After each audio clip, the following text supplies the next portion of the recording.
Dear students, this is S K Shukla. आज के class में मैं एक टॉपिक पढ़ाने जा रहा हूं आपको, एडजेक्टिव इक्विवेलेंट। एडजेक्टिव इक्विवेलेंट क्या होता है, इसको जानने से पहले एडजेक्टिव क्या होता है ये जानना जरूरी है। तो एडजेक्टिव किसको कहते हैं ये जरा पहले देख लेते हैं, उसके बाद हम लोग एडजेक्टिव इक्विवेलेंट को देखेंगे जो आज का हमारा टॉपिक है। तो अगर आपसे पूछा जाए कि एडजेक्टिव क्या होता है, व्हाट इज एडजेक्टिव, तो all of you know that the definition of adjective will say a word that qualifies a noun। एक ऐसा वर्ड जो नाउन को क्वालिफाई करता है उसको हम एडजेक्टिव कहेंगे। लेकिन हम लोग इस डिफिनेशन को फॉलो नहीं करेंगे। I am going to give you a new definition of adjective that is more clear and that is more comprehensive. Let's see. Adjective एक ऐसा वर्ड होता है, आप ऐसे डिफाइन करेंगे इसको। एडजेक्टिव एक ऐसा वर्ड होता है that gives any information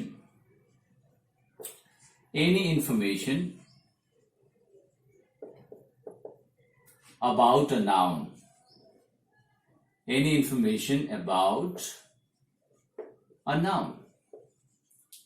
तो एडजेक्टिव को हम लोग ऐसे डिफाइन करेंगे, a word that gives any information about a noun is called adjective। कोई भी वर्ड जो नाउन के बारे में किसी भी प्रकार का इंफॉर्मेशन देगा वो एडजेक्टिव कहा जाएगा। जैसे यहां पे मैं एक आपको डायग्राम से एक्सप्लेन कर रहा हूं। मान लीजिए कि सेंटेंस में किसी नाउन की चर्चा की गई है, तो इस नाउन के बारे में कोई भी इंफॉर्मेशन देने वाला वर्ड अगर आप यूज करते हैं तो इस वर्ड को हम एडजेक्टिव कहेंगे। तो प्रश्न ये उठता है कि किस प्रकार का इंफॉर्मेशन। तो जैसा मैंने बताया कि नाउन के बारे में किसी भी प्रकार का इंफॉर्मेशन, चाहे इस नाउन के शेप के बारे में इंफॉर्मेशन हो, इसके साइज के बारे में इंफॉर्मेशन हो, इसके एज के बारे में इंफॉर्मेशन हो, कलर के बारे में इंफॉर्मेशन हो, हाइट के बारे में इंफॉर्मेशन हो, नंबर के बारे में इंफॉर्मेशन हो, क्वांटिटी के बारे में इंफॉर्मेशन हो, ओरिजिन के बारे में इंफॉर्मेशन हो, क्वालिटी के बारे में इंफॉर्मेशन हो, तो नाउन के बारे में कोई भी इंफॉर्मेशन देने वाला वर्ड क्या कहलाएगा, एडजेक्टिव कहलाएगा। I hope it is clear to you. जैसे मैं एक एग्जाम्पल से आपको एक्सप्लेन करता हूं। अगर मैं कहूं कि आई हैव अ कार, इस सेंटेंस में अगर मैं एक वर्ड यूज कर दूं रेड, तो ये रेड किसके बारे में इंफॉर्मेशन दे रहा है? ऑफ कोर्स इस नाउन कार के बारे में इंफॉर्मेशन दे रहा है। तो यहां पे रेड क्या हो जाएगा, आपका एडजेक्टिव हो जाएगा। ये इस कार के कलर के बारे में बता रहा है। इस एग्जाम्पल को देखिए, राधा एट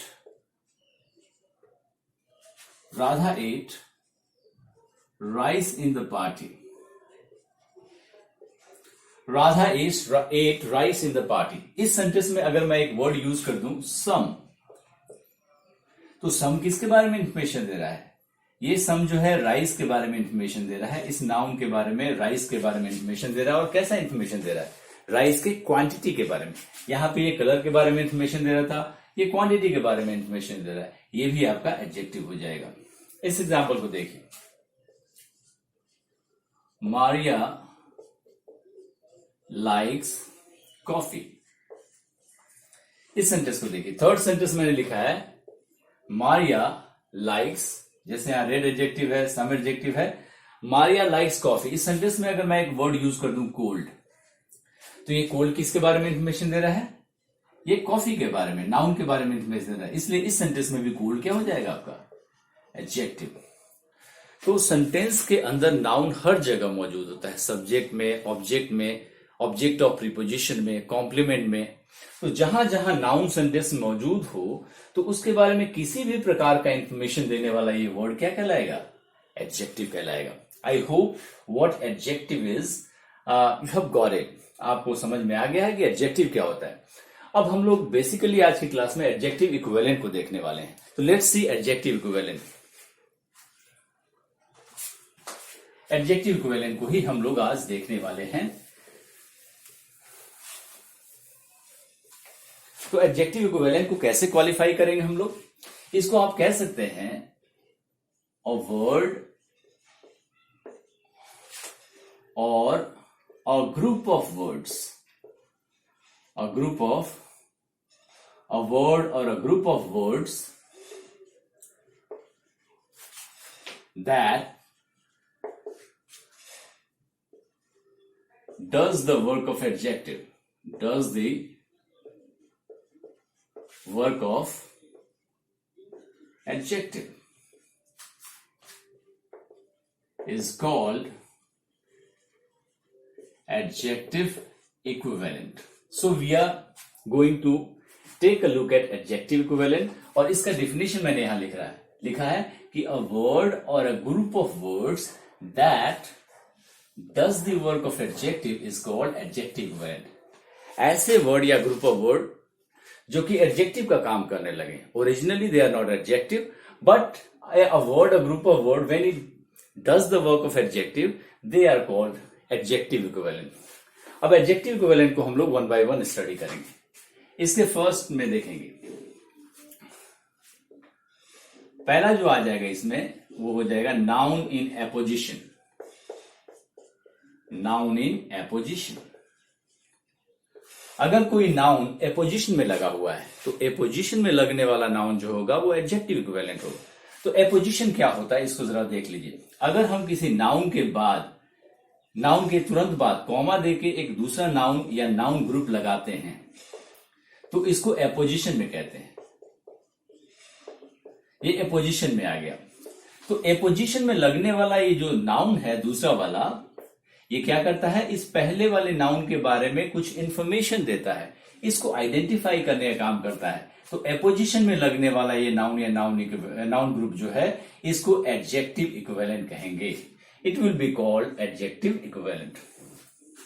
जैसे इस एग्जाम्पल को देखिए, अगर मैं लिखूं राम द कैप्टन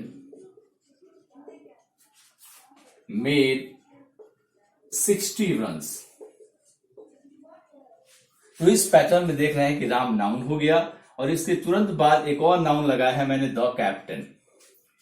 तो नाउन के बाद तुरंत आने वाला ये जो कैप्टन है किसके बारे में इंफॉर्मेशन दे रहा है, नाउन के बारे में। तो ओरिजिनली जो है ये एक नाउन है लेकिन काम एडजेक्टिव का कर रहा है, इसलिए आप इसको एडजेक्टिव इक्विवेलेंट कहेंगे। I hope you have got it कि एपोजिशन वाला नाउन जो है एडजेक्टिव इक्विवेलेंट होता है। दूसरे को देखते हैं, let's see the second one. दूसरा एडजेक्टिव इक्विवेलेंट देखेंगे हम लोग।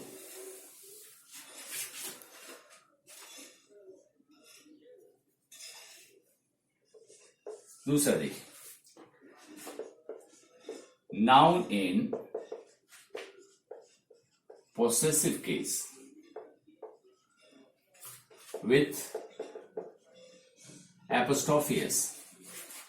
Noun in possessive case with the help of, made with the help of apostrophe s. अगर किसी नाउन में एपोस्ट्रॉफी एस लगाकर उसका पोसेसिव बना देते हैं तो वो नाउन नहीं रह जाता है, वो बन जाता है एडजेक्टिव। जैसे अगर मैं लिखूं यहां पे राम और उसमें एपोस्ट्रॉफी एस लगा दूं, और जब भी किसी नाउन में एपोस्ट्रॉफी एस लगता है तो उसके बाद नाउन आना कंपलसरी हो जाता है। अगर मैं लिखूं राम्स कार,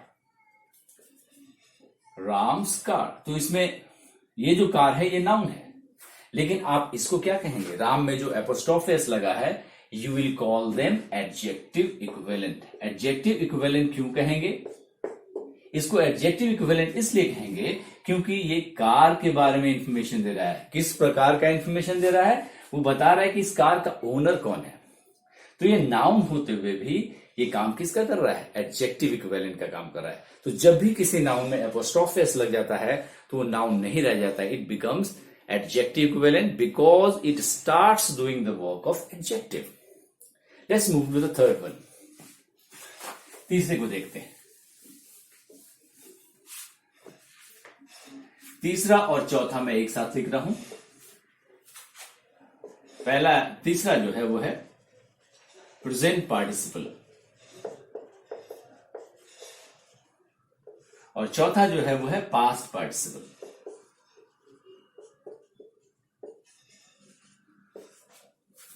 प्रेजेंट पार्टिसिपल को आप V4 के नाम से भी जानते हैं, आईएनजी से एंड करता है, it ends in ING.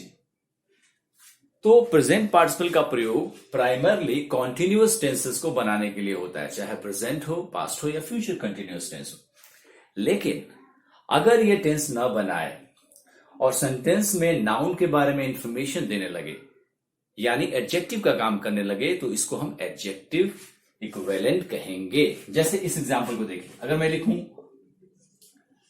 A barking dog, a barking dog, तो इस फ्रेज में आप क्लियरली देख सकते हैं कि डॉग यहां पे नाउन है और बार्किंग जो है इस प्रेजेंट पार्टिसिपल, ये V4 है, प्रेजेंट पार्टिसिपल है, लेकिन यहां पे ये टेंस नहीं बना रहा है। It is giving the information about this dog, this noun, so it is actually doing the work of adjective and because of the fact that it is doing the work of adjective it is called adjective equivalent। उसी प्रकार past participle को हम V3 कहते हैं और V3 का प्रयोग perfect tenses को बनाने में किया जाता है। अगर V3 perfect tense नहीं बना रहा है और फिर भी वाक्य में मौजूद है और नाउन के बारे में इंफॉर्मेशन दे रहा है, तो it does the work of adjective और यहां पे इसको एडजेक्टिव इक्विवेलेंट कहेंगे। जैसे इस एग्जांपल को देखिए, अगर मैं लिखूं borrowed garments, borrowed garments do not fit well, तो इसमें आप देख रहे हैं कि बोरोड जो है मैंने V3 यूज किया है। क्या यहां पे ये टेंस बना रहा है? It's not forming any tense, because tense बनाने के लिए V3 के पहले हैज हैव हैड लगाना पड़ेगा। It is not there. Basically, it is doing the work of adjective. It is giving information about this noun garments. और चूंकि ये garments नाउन के बारे में इंफॉर्मेशन दे रहा है, तो ये एडजेक्टिव का काम कर रहा है, इसलिए इसको भी आप एडजेक्टिव इक्विवेलेंट कहेंगे। तो प्रेजेंट पार्टिसिपल और पास्ट पार्टिसिपल भी एडजेक्टिव इक्विवेलेंट का काम करता है। Next move to the fifth one. Fifth one की तरफ हम देखते हैं।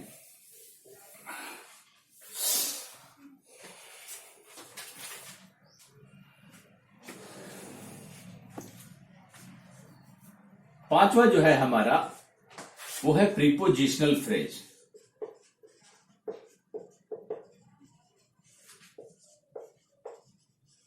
प्रीपोजिशनल फ्रेज जो होता है ये भी एडजेक्टिव इक्विवेलेंट का काम करता है और ये बहुत इंपॉर्टेंट एडजेक्टिव इक्विवेलेंट है। सेंटेंस में हर जगह इसका प्रयोग आप देख सकते हैं। तो सबसे पहले तो समझेंगे प्रीपोजिशनल फ्रेज क्या होता है। तो अगर किसी प्रीपोजिशन के बाद हमने नाउन यूज किया है, जो कि हमेशा नाउन आएगा ही आएगा, तो ये प्रीपोजिशन और ये नाउन दोनों मिलके क्या कहलाएगा? दोनों मिलके it will be called prepositional phrase. तो अगर प्रीपोजिशनल फ्रेज एडजेक्टिव का काम करने लगे तो आप इसको एडजेक्टिव इक्विवेलेंट कहेंगे। जैसे इस एग्जांपल को देखिए, अगर मैं एग्जांपल लिखूं गोल्ड चेन, गोल्ड चेन, तो यहां पे चेन नाउन हो गया और गोल्ड जो है एडजेक्टिव है। इज इट क्लियर और नॉट? तो यहां पे गोल्ड चेन के बारे में इंफॉर्मेशन दे रहा है, इसलिए एडजेक्टिव है। अगर मैं इसको ऐसे लिखूं अ चेन ऑफ गोल्ड, तो आप क्लियरली देख सकते हैं कि यहां भी मैंने चेन नाउन यूज किया है और ऑफ गोल्ड जो है this is prepositional phrase, prepositional phrase. तो ये क्या कर रहा है ऑफ गोल्ड? ये किसके बारे में इंफॉर्मेशन दे रहा है? It is also giving information about chain, like the gold here is giving information about chain, in the same way of gold is giving information about chain. तो ऑफ गोल्ड जो है chain के बारे में information दे रहा है, लेकिन ये एक्चुअली प्रीपोजिशन फ्रेज है, इसलिए इसको भी आप एडजेक्टिव इक्विवेलेंट के नाम से जानेंगे। Let's move to the next one, sixth one.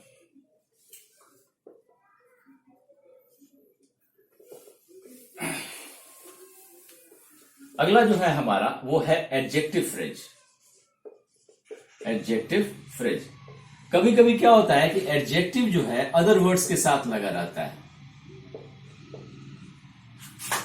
तो अगर एडजेक्टिव अदर वर्ड्स के साथ आ रहा है तो इसको आप एडजेक्टिव फ्रेज के नाम से जानेंगे। और एडजेक्टिव फ्रेज जो होगा ये भी आपका एडजेक्टिव इक्विवेलेंट कहलाएगा। एडजेक्टिव अकेला रहे तो अकेला एडजेक्टिव कहलाएगा ही, लेकिन अगर वो एक group of combination of words के साथ है, इसके बाद अदर वर्ड्स लग जाए तो उसको एडजेक्टिव फ्रेज कहेंगे, जो कि एडजेक्टिव इक्विवेलेंट होगा। जैसे इस एग्जाम्पल को देखिए,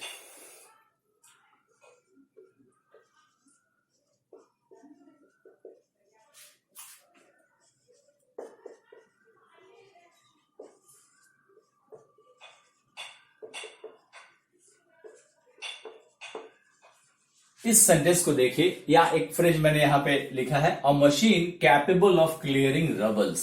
तो यहां पे मशीन आपका जो है ये नाउन हो गया, ए जो है आर्टिकल हो गया, and capable of clearing rubbles, capable जो है एडजेक्टिव है और इसके बाद अदर वर्ड्स आ रहे हैं। तो ये एडजेक्टिव और other words capable of clearing rubbles जो है इसको एक साथ एडजेक्टिव फ्रेज कहेंगे। And this capable of clearing rubble, ये मशीन के बारे में इंफॉर्मेशन दे रहा है, इसलिए आप इसको एडजेक्टिव इक्विवेलेंट के नाम से जानेंगे। I hope it is clear to you. सातवां देखिए, सातवां adjective equivalent,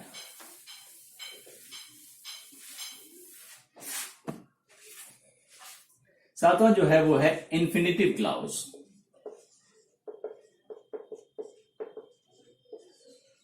infinitive clause. Infinitive clause क्या होता है?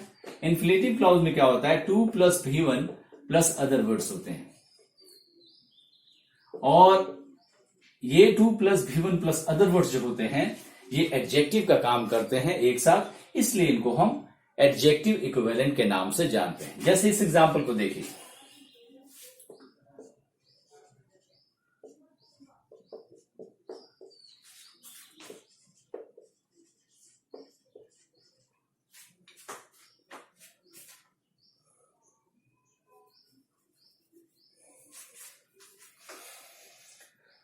जैसे मैंने एग्जांपल लिखा है, the kid to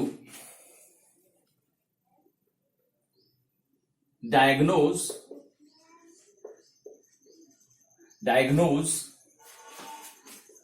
various infections,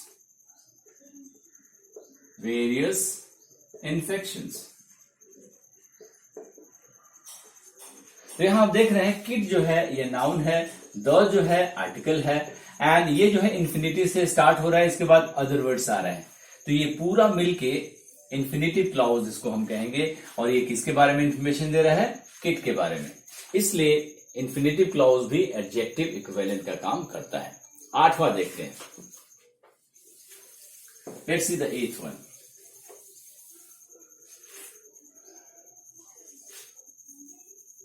past participle clause.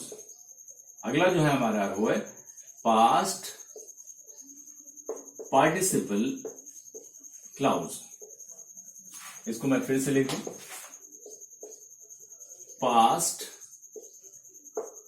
Participle clause.